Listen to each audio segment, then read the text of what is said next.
प्यारे दोस्तों, प्यास लगती है तो पनघट की याद आती है।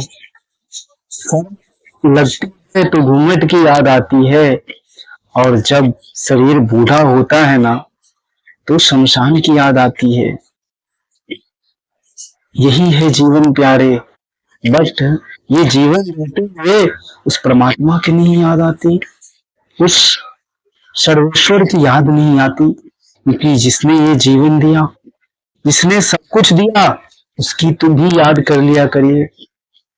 इसके लिए कहते हैं, जीवन से जब थक के हार जाओ ना, तो उनके चरणों में अपना सर रख दो। तभी जाके आपका जीवन में फिर पुनः शक्ति संचार होगा।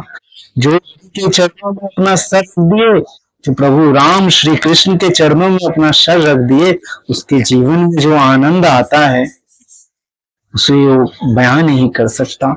क्योंकि सृष्टि का नियम है, जिसने अपने आप को ईश्वर को समर्पण कर दिए ना प्यारे, उसे जीवन में कोई भी बात का ना दुख रह जाता है, ना शोक रह जाता है, ना उसे भय रह जाता है, ना कभी क्रोध रह जाता है।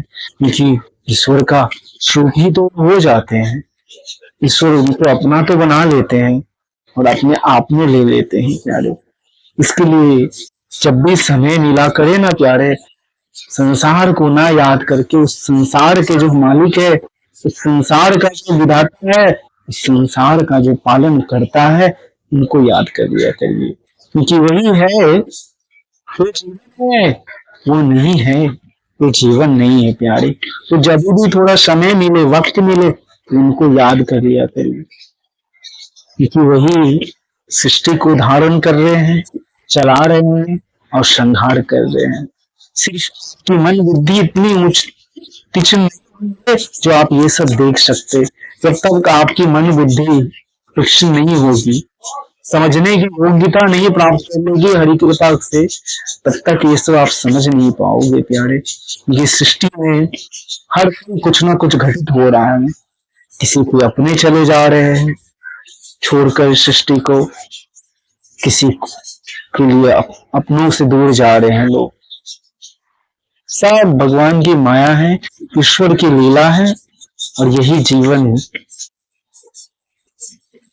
उस नदी की तरह बह रही है, जिस नदी में जब तक समुद्र तक ना मिले तब तक शांति नहीं मिलता, तब तक आनंद नहीं मिलता।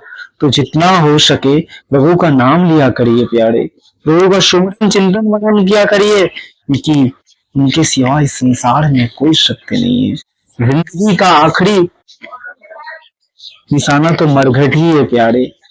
जिंदगी का आखिरी ठिकाना तो शमशान ही है प्यारे। क्योंकि शमशान की राख में तो समेटने से एक हड्डी का ढांचा भी नहीं मिलता और एक मांस का टुकड़ा भी नहीं मिलता, सिर्फ राख रह जाते हैं। क्या राख होने के लिए आए हुए सृष्टि में? सत्य को जानो, जानो और ईश्वर की तरफ मुड़ो, सत्य सनातन की तरफ। जब तक आप उधर नहीं जाओगे ना, तब तक जीवन का यथार्थ नहीं जान पाओगे प्यारे। और जब तक जीवन का यथार्थ नहीं जान पाए ना, तब तक ज्ञान कहाँ से होगा, तब तक बुद्धि तीक्ष्ण कैसे होगी, मन स्थिर कैसे होगा। मन को स्थिर करिए, बुद्धि को तीक्ष्ण करिए और सत्य सनातन की ओर चलिए। इस सत्य के सिवा इस संसार में कुछ भी नहीं है। शुक्रिया, थैंक यू, धन्यवाद प्यारे दोस्त। खुश रहिए, शांत रहिए और आनंदित रहा करिए, क्योंकि समय सीमा कोई तेज नहीं है। कब किसकी समय आखिरी हो, कौन सी घड़ी आखिरी हो, किसी को पता नहीं। कपट झूठ ना करा करिए। आप सबका कल्याण हो, आप सबका मन स्थिर रहे, आप सबका सारा कार्य सही से हो। शुक्रिया, धन्यवाद, थैंक यू प्यारे दोस्तों।